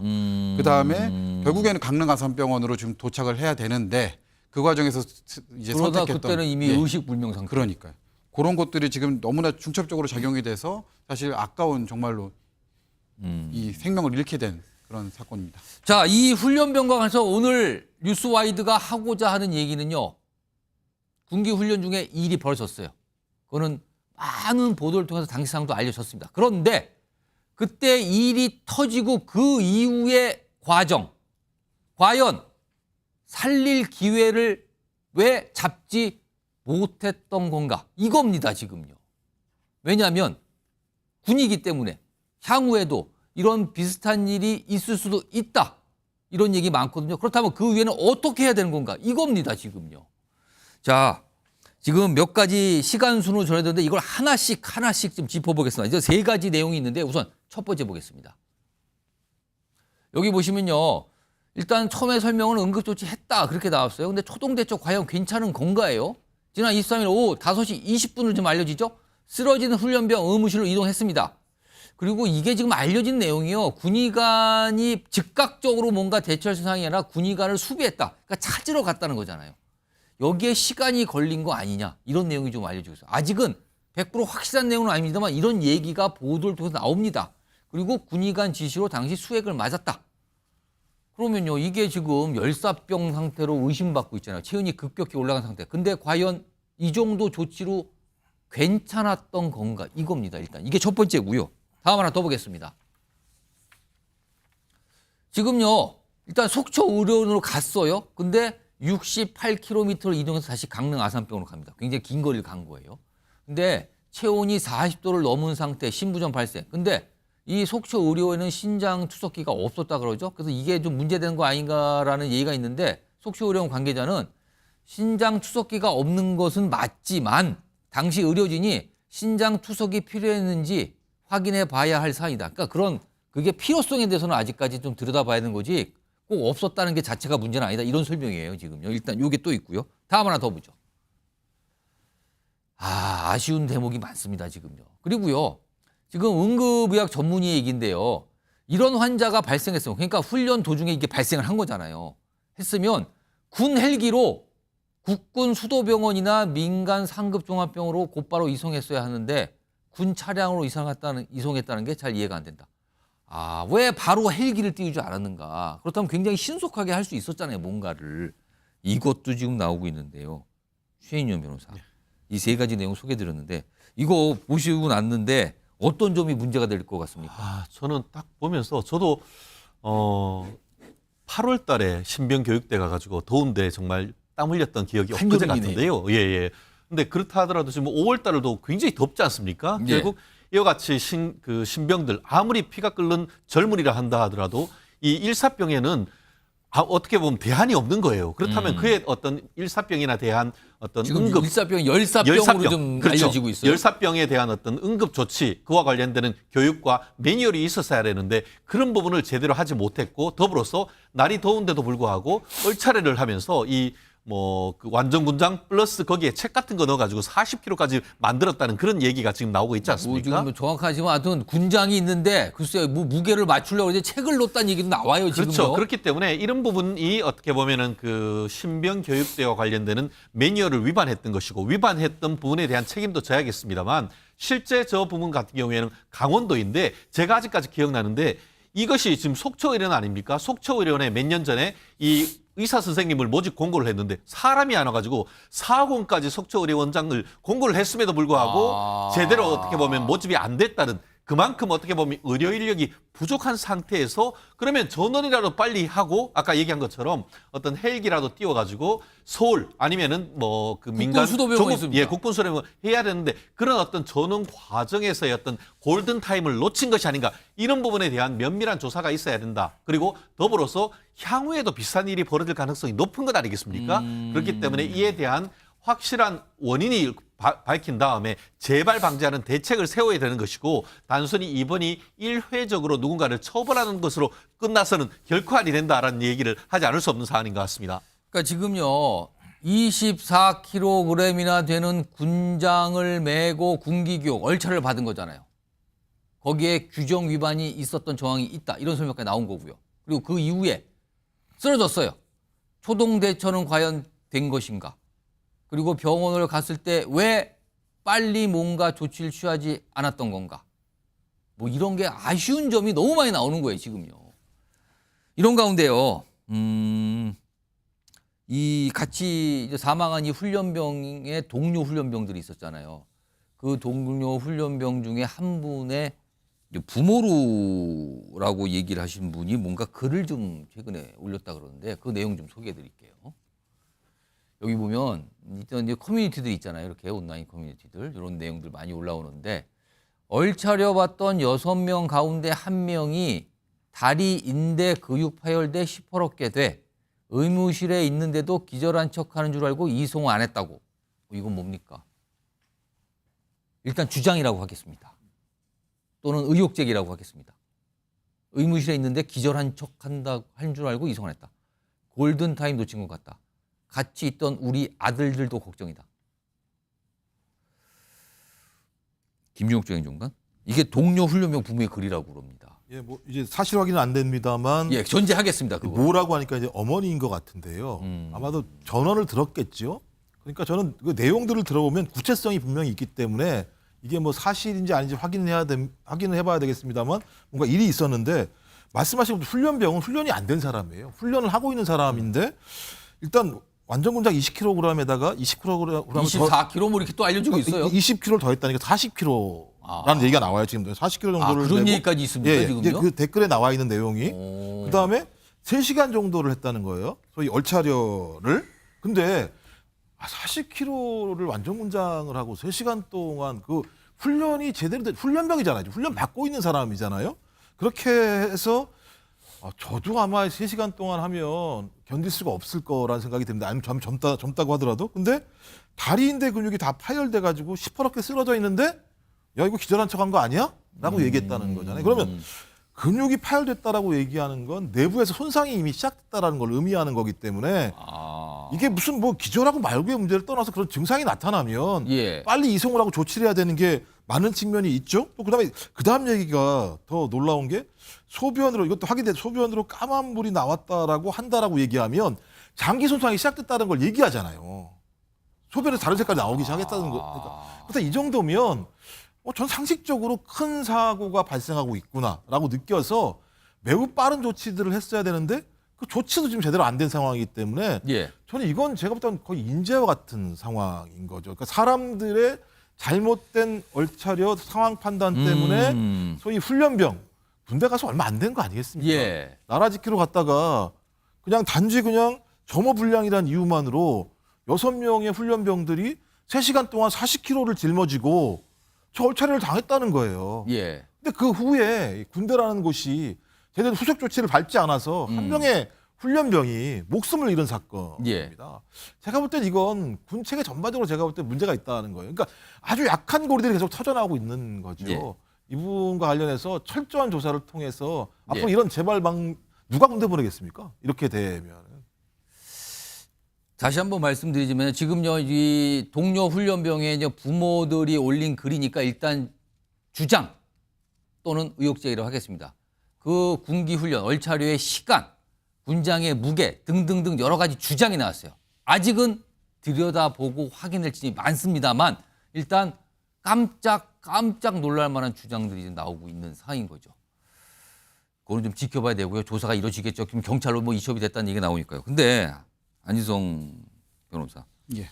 경찰이 들여다보겠죠. 다 상세하게 이런 것까지요. 예, 일단은 군에서 이런 사망 사고가 발생을 하게 되면은 예전에는 이제 군에서 조사를 하게 됐습니다. 예. 근데 이제 법이 좀 개정이 됐어요. 이제 군사법이 개정이 돼가지고 관할의 민간 경찰로 왔습니다. 그래서 현재 민간 경찰에서 사건을 들여다보고 있는 것으로 알고 그것도 있고요. 그 취지는 다 객관적으로 좀 예, 보겠다. 예. 그 취지죠. 그렇습니다. 이제 뭐 군 내부에서 일어난 일을 군이 조사하는 것은 적절치 않다라는 어떤 판단 때문에 그런 법 개정이 이루어졌고요. 지금 들여다보고 있는 혐의는 두 가지입니다. 업무상 과실치사 혐의, 그다음에 직권남용 가혹행 혐의입니다.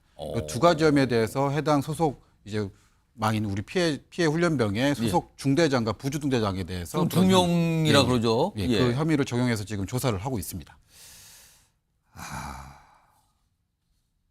이거 한 번씩 아까 짚어드렸잖아요. 그 당일 상황을. 너무나 아쉬운 대목들이 많습니다. 지금요. 과연 살릴 수 없었던 건가? 자꾸만 질문하게 됩니다. 자, 이런 상황에서요. 최근에 요새 군 상황이 좀 심상치 않아요. 목숨을 잃는 상황이 자꾸 나와요. 화면 보겠습니다. 지난 20일이죠. 수류탄 사고 있었잖아요. 이때 훈련병 사망했잖아요. 그리고 25일, 지금 방금 전해드린 이 훈련병 23일 날 있었고요. 25일 사망이잖아요. 그리고요. 지난 27일에는요. 장교입니다. 공군 장교가 숙소에서 숨진 채 발견됐고요. 육군 장교는 차량에서 숨진 채 발견됐대요. 최인영 변호사. 이게 무슨 상황입니까 이게? 이게 제가 확인해 봤더니만 이게 20대 공군은 경기도예요. 그리고 20대 육군 장교는 강원도. 예. 그리고 지금 수류탄 폭발로 그 사망한 훈련병은 세종인가요? 충청 세종시. 예. 그리고 좀 전에 얘기했던 얼차려 받다가 그 그 강원도. 사망한 것은 강원도.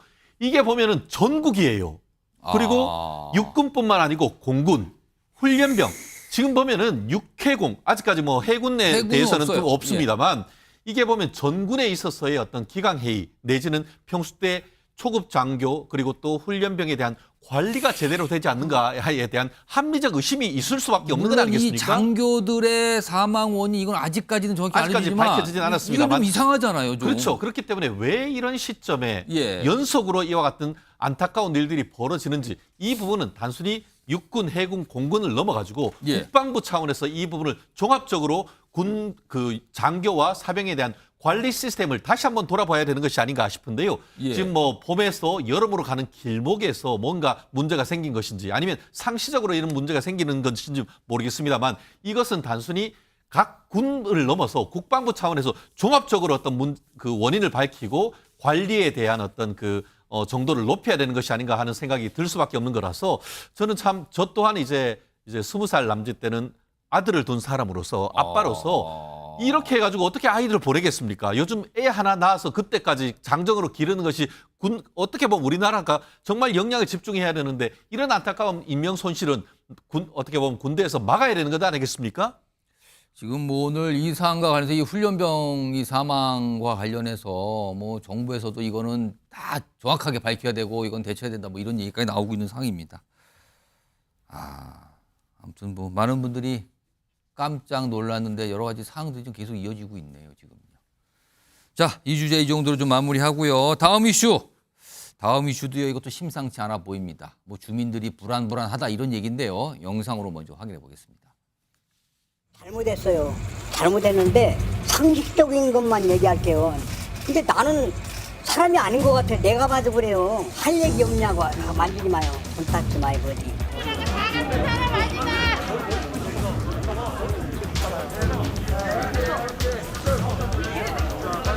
요새 빨리 지금 경찰분들하고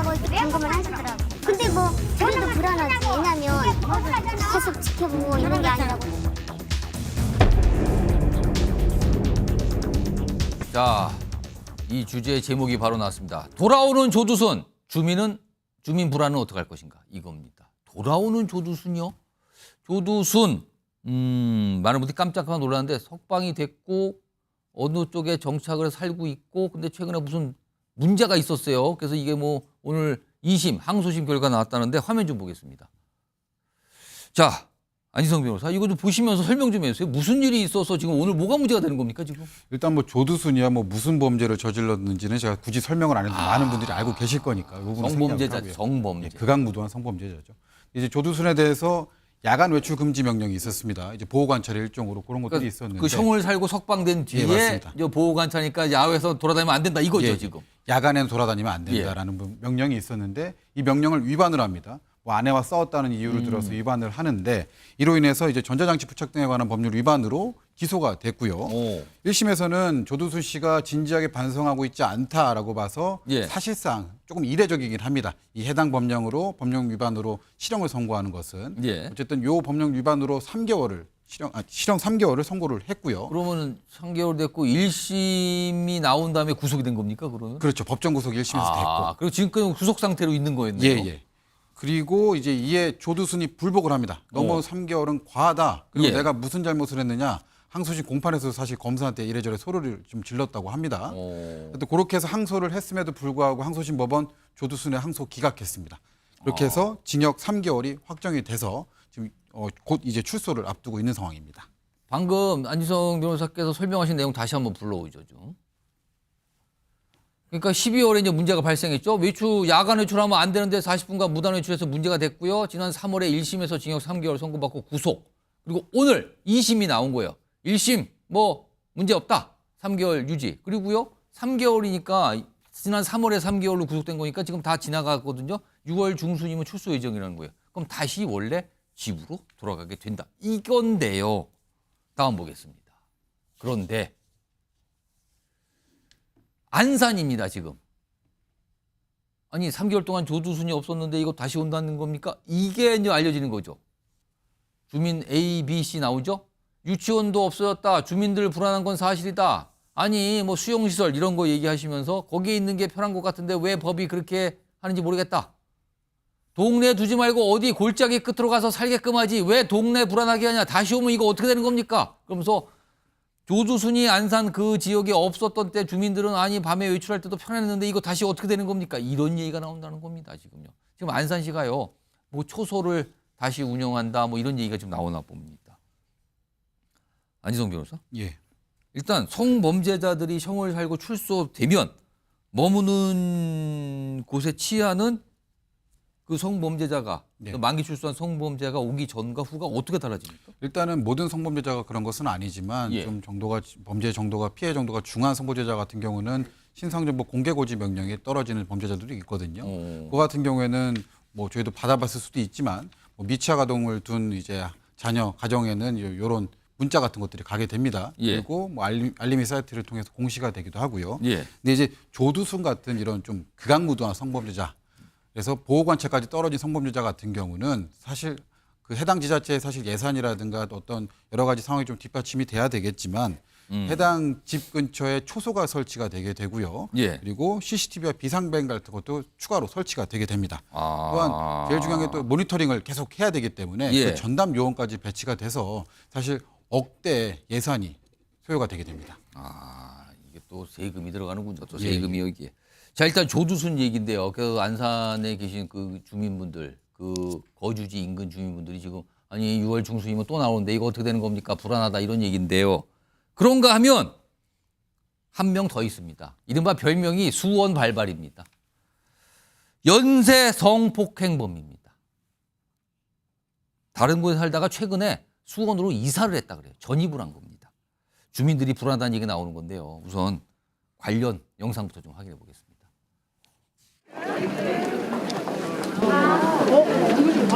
성범죄자 박병환은 지금 즉시 퇴거하라!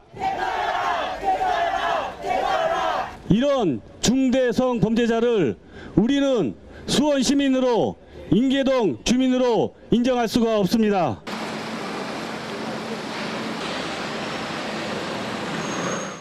불안하게 느끼고 있는데 법이 강화가 안 되면은 시민으로서 할 수 있는 것들이 없다고 느껴져서.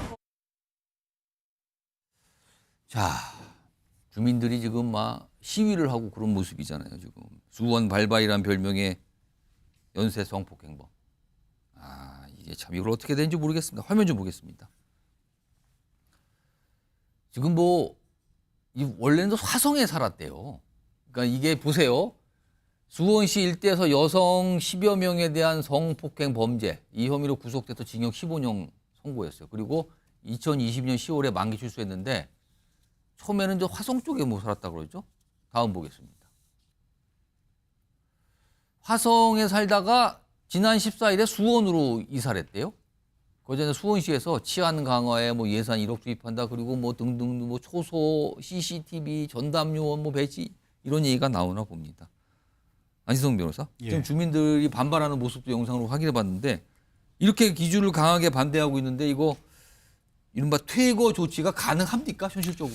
사실상 뭐 퇴거 조치를 할 수 있는 근거 법령 자체는 마련이 되어 있지 않고요. 예. 우리 헌법상 사실 뭐 범죄자를 하더라도 우리 국민의 한 사람이기 때문에 거주 이전의 자유라고 하는 기본권을 보장을 하고 있습니다. 뭐 그렇긴 한데 그렇기 때문에 사실 퇴거 조치는 현실적으로는 불가능하지만 예. 지금 알려진 바에 따르면 해당 지금 주거지의 임대인이 사실 뭐 이 임대차 계약을 해지했다라는 얘기도 들려오거든요. 아, 원래는 해서 이제 전입을 했다고 하는데 이제 예. 이거 보니까 이거 큰일 나겠다 지금. 예, 뭐 중요 부분에 기망이 있어. 나는 이런 중범죄자인지 몰랐다. 이런 취지의 주장을 하면서 사실은 계약을 그러면 해지를 계약 주장을. 해지의 이유가 될 수 있습니까? 그런 거는? 그 부분은 한번 법적 다툼이 좀 예상이 됩니다만 이런 뭐 그 자체로 뭐 부당한 주장은 아니라고 보여집니다. 그래서 이 임대차 계약 자체가 해지가 된다라고 한다면 사실 거주할 수 있는 어떤 사적 권리가 없어지는 것이기 그러겠네요. 때문에 그런 조치를 한번 취해보는 것이 어떨까 하는 생각이 듭니다. 최진현 변호사, 지금 뭐 수원시에서 이런저런 조치 취한다고 뭐 또 한 세금 한 1억 정도 들어가나 본데, 근데 이런 시설이나 뭐 대책을 하는 게 실질적인 도움이 됩니까? 아, 참 조금 의문이긴 하죠. 왜냐하면은 저도 사는 아파트에 갑자기 법무부에서 뭐가 와서 뜯어봤더니만 예. 우리 아파트에 이 성폭행범이 살고 있다. 성범죄자. 깜짝 놀랐습니다. 깜짝 놀랐어요. 그런데 그렇다고 해서 이렇게 해서 그 공동체에서 쫓아낼 수 있느냐는 또 별개의 문제거든요.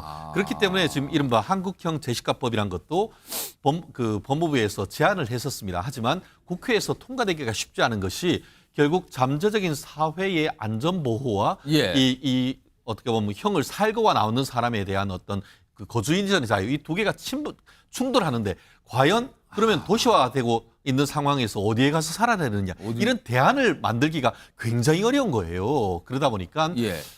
저는 뭐 그렇기 때문에 어떻게 보면 그에 대한 대안으로 얘기가 나오는 것이 이른바 화학적 거세 이런 것이 나오는데 그런 부분도 인격 침해적인 요소가 있어가지고 간단하진 않네요. 예, 간단하지가 않습니다. 다만 하나 우리한테 주는 교훈은 명백합니다. 이런 일 하면은 깜빵 가는 걸 넘어서 어디 갈 데가 없다. 이런 부분은 명확합니다. 지금 방금 전에 최진현 변호사 설명하시면서 제시카법 이런 거 단어를 좀 쓰셨거든요. 화면에 정리되어 있습니다. 한국형 제시카법. 그러니까 이게 이제 외국에서 이런 비슷한 사례가 있어서 뭐가 조치가 있었는데 이게 뭐냐면 내용이 이렇습니다.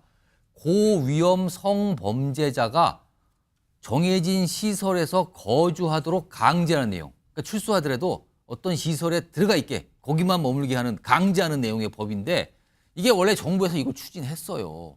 국회로 와서 그럼 국회가 통과가 돼야 되는 거 아니에요. 근데 국회 법사위에 그냥 묶여 있었답니다. 그럼 지금 오늘로 21대 국회 끝납니다.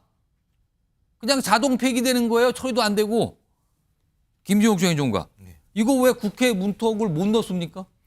뭐 일단 아까 말씀하신 것처럼 헌법에서 거주 이전의 자유가 있고 본인이 다 형을 다 끝마치고 왔기 때문에 예. 거기에 대한 인신 구속을 할 수 없다라는 측면들이 분명히 있는데요. 이제 사례가 이제 미국 2005년도 플로리다주에서 저희 그 아동 성폭행 사건 때문에 예. 그러니까 공원과 학교 주변의 일정 지역 내에는 살 수 없게 하는 법들이 있고 지금 보니까 미국에서는 2023년 기준으로 30개 주에서 그걸 시행하고 있다고 얘기를 해요. 그러니까 저는 이제 이번에 뭐 법사위에서 이것을 뭐 통과시키지 못한 이유는 헌법과의 불합치 문제도 있겠습니다만 또 법사위가 다른 쟁점 때문에 이 부분에 대해서 구체적인 논의를 못한 측면이 분명히 뭐 있습니다. 다른 게 바쁘니까 이거는 예. 뒤로 밀린 겁니까? 그러면 근데 이제 사례는 하나 있습니다. 예를 들면 학교 근처에서는 유해 시설 같은 경우를 못하게 하는 사례들이 있거든요. 그래서 특별법 같은 부분이 분명히 있어서 소위 인권이라는 가치와 주변인들이 느끼고 있는 공포감 이런 부분들에 대한 절충 지점으로서 시민들이 좀 안전하게 예. 살아갈 수 있는 어떤 다양한 어떤 핵심적인 내용의 좀 특별법 같은 걸 만들어서 예. 시행할 필요가 있을 것 같은데요. 저는 그렇다고 하더라도 이게 또 헌재에 갔을 때 이게 어떤 결과가 나올지 잘 모르기 때문에 예. 아마 정치권과 시민사회에서 상당히 큰 토론과 논의를 통해서 사회적 합의가 되고 그런 사회적 합의의 강제의 힘으로써 이 부분에 대해서 규율돼야지 안 그렇게 되면 제가 볼 땐 번번이 또 헌재 제소하고 이런 일이 반복적으로 벌어질 것 같아서 20대 국회에서는 좀 법사위에 계류되는 것이 예. 아니라 좀 본회의에 올라가서 어떤 형태로든지 매듭이 지어졌으면 좋겠다 이런 생각을 하게 됩니다.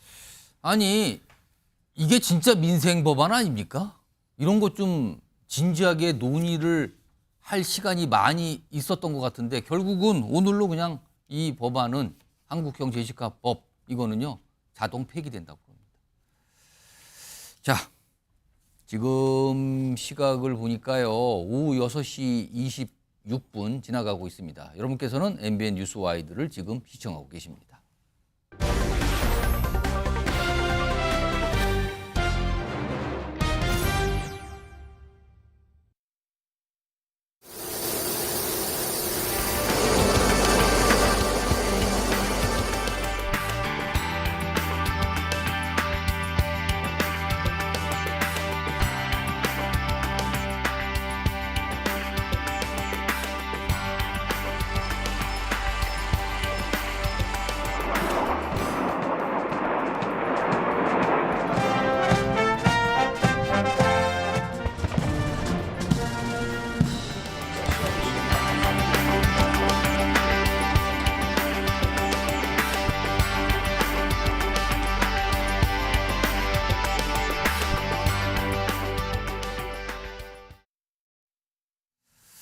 자, 뭐 지금 아랍에미리트 대통령 와서 여러 가지 행사들이 오늘까지 좀 있습니다. 그 영상을 좀 전해드렸고요.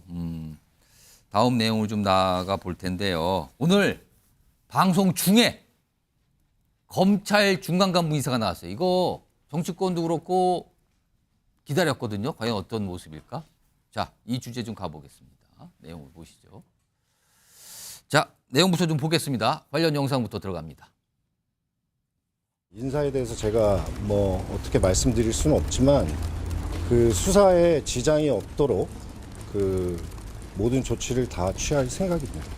열심히 수사해서 죄가 있으면 있다 하고 죄가 없으면 없다고 하면 됩니다. 자, 검찰 인사 관련해서 지금 이창수 서울중검장 저렇게 얼마 전에 이런 얘기했죠. 그리고 오늘 인사가 나왔습니다.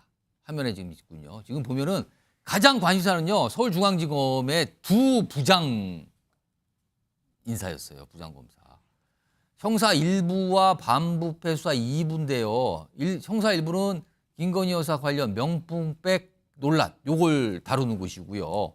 반부패 2부는 도이치모터스 주가 조작 사건 요걸 다루는 곳이거든요.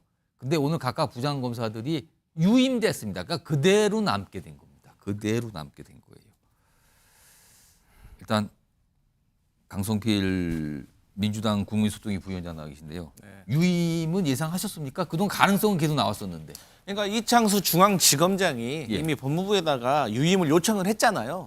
그렇기 때문에 이것은 유임될 거라는 건 거의 뭐 확실시 예상할 수가 있었고요. 예. 다만 그럼에도 불구하고 이제 지난 인사, 그러니까 예. 중앙지검장이 교체된 인사에 대해서 아무래도 지금까지도 논란이 되고 있는 거 아니겠습니까? 그러니까 지금 형사 1부하고 반부패 2부인데 사실 이원석 검찰총장을 패싱을 하고 중앙지검장을 교체했다는 것 때문에 논란이 됐는데 그러면 왜 중앙지검장을 교체를 했냐? 예. 그때 이유가 김건희 여사의 명품백과 관련해서 대통령실도 그다음에 검찰도 모두 사실 결론은 무혐의로 결론을 내릴 거지만 그럼에도 불구하고 검찰은 김건희 여사를 소환이라도 해서 예. 좀 국민들 보시기에 공정하다라는 모습을 보여주고 싶었는데 예. 그마저도 대통령실에서는 인정을 할 수가 없다라고 해서 중앙지검장을 검찰총장과의 어떤 제대로 된 어떤 협의 없이 교체해버렸다는 게 이제 문제가 됐었는데 예. 그런 차원에서 따진다고 하면 사실상 지금 뭐 부장검사 그리고 수사팀을 교체하는 것은 별로 의미가 없다. 왜냐하면 어차피 그 간부들의 어떤 의견과 그런 조율이 중요하기 때문에 예. 그런 차원에서 굳이 이런 분들을 교체를 해서 또 오해를 받고 야당에게 또 공격을 당하느니 그냥 유임을 시키는 게 낫다라고 판단한 것 같습니다.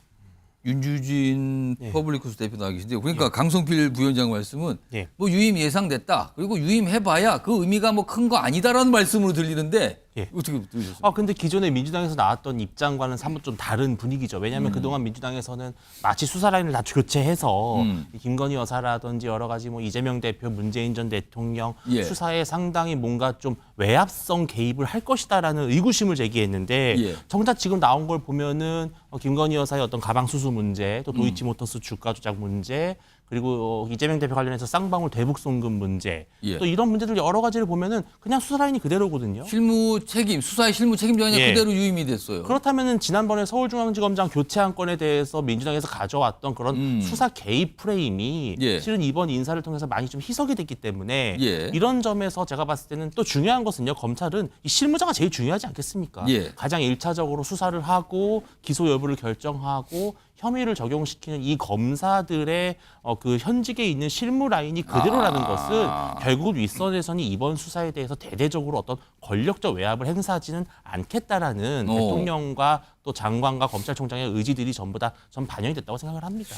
자, 얼마 전에 이원석 검찰총장 이 관련 수사, 이 수사와 관련해서 뭔가 어떤 본인의 생각 그리고 원칙 이런 얘기를 좀 밝혔거든요. 들어보시죠. 오로지 증거와 법리에 따라서만 원칙대로 수사할 것입니다. 저는 우리 검사들을 수사팀을 믿습니다.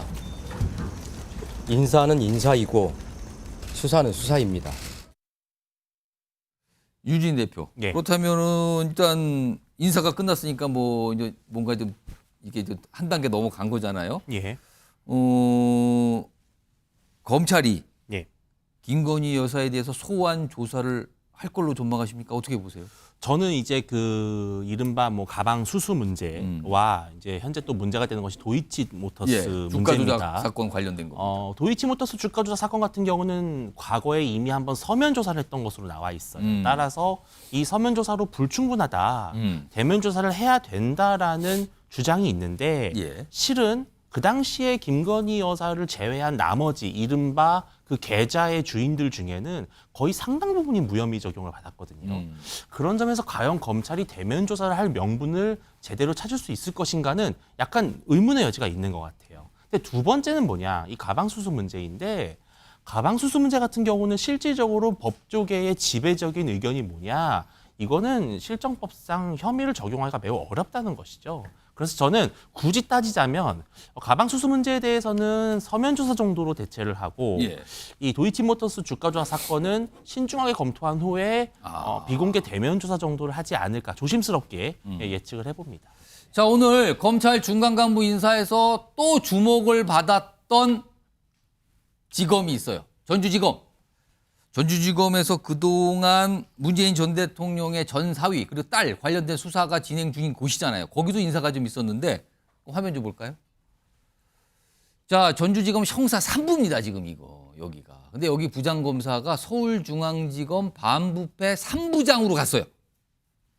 그러면은 지금 전주지검에서 하던 이 수사가 서울중앙지검으로 옮겨가는 건가? 그동안 뭔가 이창수 서울중앙지검장이 전주지검장을 하다가 이번에 승진하면서 이게 서울지검장으로 옮긴 거잖아요. 근데 이 담당 부장검사도 서울중앙지검으로 옮겼다는 거예요. 그러면 강성필 부위원장, 그럼 이거는 어떻게 되는 걸까요?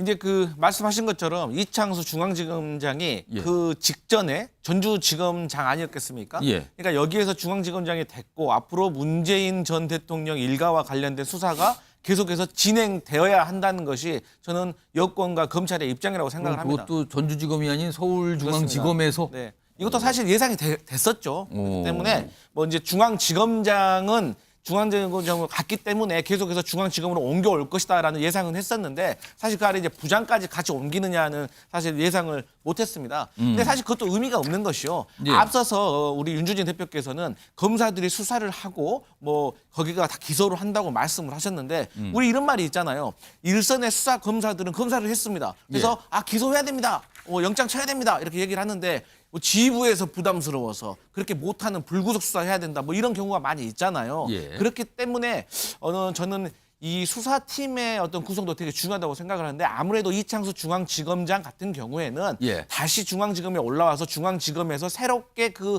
사건을 들여다보는 것보다 예. 전주지검에서 계속 일을 해왔던 검사가 계속해서 연속성 있게 하는 것이 아무래도 본인이 일을 처리하기 수월할 것이라고 생각을 해서 저는 이런 인사가 난 것이다. 이렇게 보고 있습니다. 그건 전체적으로 봤을 때 유임도 있고 이동도 있었지만 지금까지 하던 수사의 연속성을 좀 가져가겠다. 이런 취지가 읽히는 검찰 중간 간부 인사가 아닌가 이렇게 보이기도 하네요. 자, 오늘 방송 중에 검찰 인사가 오늘 예정이 오늘 나온다 했는데 또 방송 중에 나왔군요. 그래서 좀 급하게 전해드렸습니다.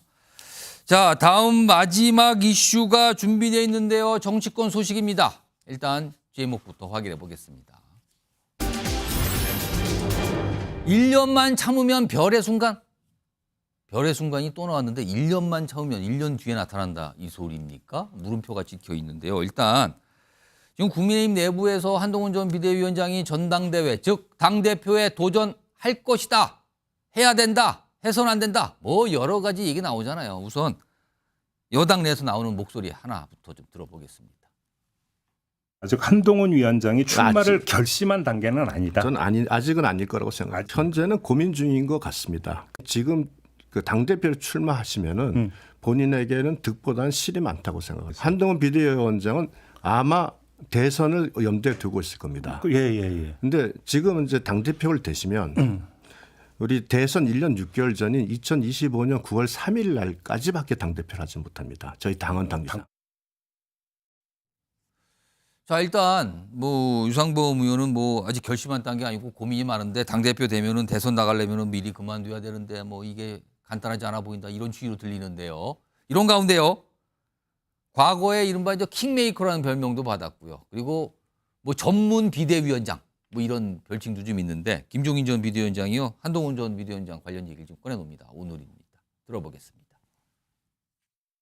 한동훈 위원장이 정치적인 현명한 판단을 한다고 할 것 같으면 내가 보기에는 대표 같은 거 할 생각을 안 할 거라고 나는 봐요. 금년 연말이 지나면 지자체 선거에 대한 당을 어떻게 움직여야 될 거냐는 그런 문제가 많이 대두가 될 겁니다. 그리고 대통령의 힘은 이제 1년이 지나면 더 빠지게 될 수밖에 없고 그렇게 되면은 누가 다시 지자체 선거를 이끌어갈 것이냐 하는 그런 문제가 대두가 될 거예요. 기회는 충분히 있다고 나는 생각을. 유주진 대표? 예. 1년이 지나면 뭐가 빠지고 뭐 지방선거 얘기하고 그리고 기회가 올 것이다. 예. 1년이 지나면 무슨 기회를 말하는 걸까요? 일단 지금으로부터 이제 1년 정도 후가 되면 예. 아무래도 2025년 하반기가 되지 않습니까? 예.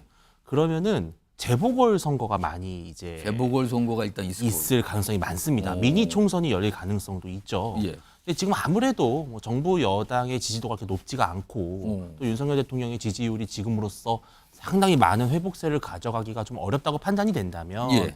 또 정권 중간에 치러지는 재보궐 선거인 만큼 또 정권 심판론이 어느 정도는 작동할 수밖에 없는 선거란 말이죠. 그렇다면 이 다음 당대표가 이 재보궐 선거에서 최소한의 유의미한 성적을 얻을 수 있을 것이냐라고 했을 때 많이들 어렵다고 본다는 거죠. 자, 그렇게 되면 지금 다음 당대표가 누가 될지 모르겠습니다만 만약에 한동훈 전 위원장이 이번에 등판을 하지 않고 제야에 머물러 있는 상태에서 누군가는 당을 이끌어 가겠죠. 예. 그런데 만약에 다시 당이 과거의 김기현 대표 체제처럼 위기 속에 빠지게 되면 또 누가 구원투수로 거론될 것이냐. 바로 김종인 위원장은 그런 차원에서 결국은 한동훈, 어게인 한동훈이다. 그렇게 될 분위기가 높다라고 보는 것이고. 재보궐 선거의 후보로서 나올 수 있을 가능성도 있다. 이걸 말씀하시는 재보궐선거의 후보라기보다도요. 예. 재보궐선거 이후에 어떤 수습을 하면서 바로 다음 또 지방선거가 있거든요. 아, 그렇군요. 그러면 다시 또 비대위원장이 될 수도 있고 아니면 그때 다시 미니 전대를 치를 수도 있지만 또 한동훈 위원장 같은 경우는 명실상부 대권주자 아니겠습니까? 예. 대권주자로서 그때부터 활동을 해도 김종인 위원장이 보기에는 전혀 늦지가 않다. 그러면 현실적으로 아까 유상범 의원 말씀드렸지만 이게 정식 대표가 되면은 대선 즈음인데 그만둬야 되거든요. 이게 이 대선 후보와 당 대표가 같이 안 되니까. 근데 비대위원장은 가능하거든요. 그게. 아니면은 뭐 예. 아주 거의 비대위원장급, 거의 당 대표급의 선대위원장이 될 수도 있는 것이죠. 그렇기 때문에 한동훈 위원장으로서는 많은 카드가 있는데 이번에 나와서 1년 동안 당을 이끌면 또 소모가 될 것이다. 김종인 위원장은 그런 점도 지적하고 있는 것 같습니다. 네. 강성필 부위원장 1년이 지나면 기회가 온다. 이게 이른바 김종인 전 위원장이 종종 말하는 별의 순간이 그때쯤 올 거다 이 얘기로 들리십니까? 아니면 다른 기회로 들리십니까? 뭐 별의 기회일지는 모르겠지만 어쨌든 최소한 다른 기회는 될 거라고 생각을 합니다. 근데 결론부터 말씀드리면 한동훈 전 비대위원장은 출마할 겁니다. 그럼에도 불구하고 저도 방송에서 그런 말 많이 드렸지만 한동훈 전 비대위원장은 출마해서는 안 됩니다. 그러니까 그게 본인을 위한 겁니다. 잠깐만요. 그 출마할 거라고 전망하는데 출마해서는 안 된다고 말씀하시는 그렇죠. 거예요? 그러니까 그게 김종인 비대위원장이 저하고 똑같은 말이에요. 한동훈 전 비대위원장 본인을 위해서는 출마하지 않는다. 그러니까 기다리란 말이잖아요. 그러니까 우리 바둑에 대마 불사란 말이 있잖아요. 덩어리가 큰 돌은 쉽게 죽지 않아요. 그러니까 한동훈 전 비대위원장은 되게 특이한 케이스로 이미 대마가 돼 있어요. 이 국민의힘 소속으로서. 그렇기 때문에 기다리면 되거든요. 그러니까 한동훈 전 비대위원장이 사실 당대표가 되기 전에 풀어야 될 숙제가 총선 참패 책임, 윤석열 대통령과의 관계 설정, 더 중요한 거. 만약에 본인이 당대표가 된다면 무엇을 할 것인가, 그걸 할 수 있는 능력은 있을 것인가. 사실 세 번째가 제일 중요한데 아니 뭐 이제 한 달, 두 달 좀 지났다고 도서관 가서 SF 소설 좀 읽는다고 없는 능력이 생깁니까? 정치도 전문직인데. 그렇기 때문에 그래서 전당대회를 출마하지 말고 어떤 한 특정 인물을 지원을 해서 당대표를 만들고 그 당대표가 나중에 보궐선거가 열렸을 때 대통령실과 어떤 다른 친윤들을 보호를 해서 그 안에서 한동훈을 보호해서 공천을 줘서 국회에 들어오게 하고 국회 안에 들어와서 이른바 민주당의 과거에 천신정의 정풍운동을 하는 겁니다. 그래야지 본인에게도 살 길이 열리고 공부할 수 있는 시간도 버는데 본인이 당대표에 출마를 해서 당대표가 된다고 하면 사실 뭐 집단 지도체제로 흔들어질 수도 있고 또 본인 자체도 콘텐츠가 없고 경험이 부족해서 또 미천이 드러나게 될 거거든요. 그런 것을 김종인 전 비대위원장이 지적을 하고 있는 거예요. 그런데 본인의 성정상 제가 생각하는 한동훈 전 비대위원장의 성품상 참지 못하고 나올 것이다. 저는 그렇게 보고 있습니다. 그러면 지금 김종인 전 위원장은 현명하다면 당대표에 안 나설 것이다. 그럼 나서는 거는 현명하지 않다. 이렇게 되는 거예요? 그럼요. 이게 하여튼 기회 얘기하고 1년 뒤 얘기하고 뭐 현명한 판단 이런 얘기를 하니까 좀 주목을 받았는데 이런 가운데 당에서는요 출마해야 된다는 목소리도 꽤 강하게 나오고 있거든요. 그 목소리 하나 들어보겠습니다.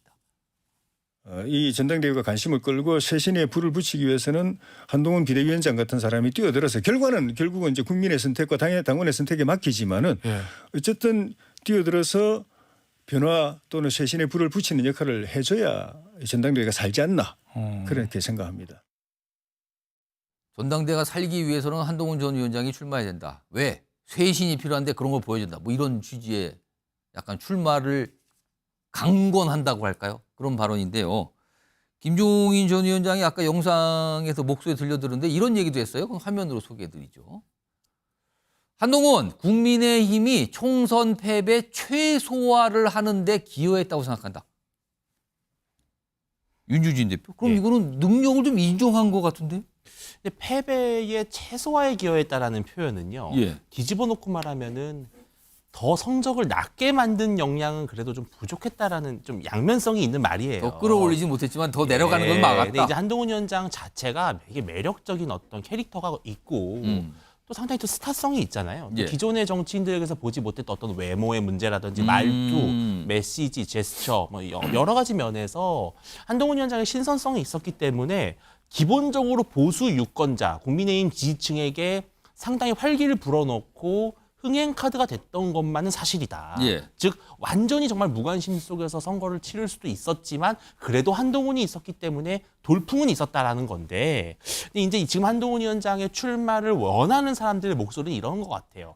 이번 총선의 참패가 용산 때문이다. 윤석열 대통령의 책임이 크다라고 하는 쪽에 인식을 가진, 특히 수도권 위주의 낙선자들은 한동훈 위원장이 이번에 전당대회에 나와서 당대표가 돼서 강하게 윤석열 대통령과 대립각을 세움으로써 국민의힘을 완전히 새로운 방향으로 이끌고 가기를 바라는 거거든요. 그런데 실질적으로 전체적으로 또 당의 미래를 걱정하는 이 보수 유권자들의 입장에서는 예. 그럼 뭐 최상병 특검이나 뭐 김건희 여사 문제나 이런 거에 있어서 사사건건 그러면 한동훈 차기 대표가 예. 대통령과 부딪힐 거냐.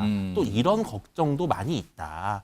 그래서 이거를 피하는 게 순리다. 이게 아마 김종인 위원장의 조언인 것 같습니다.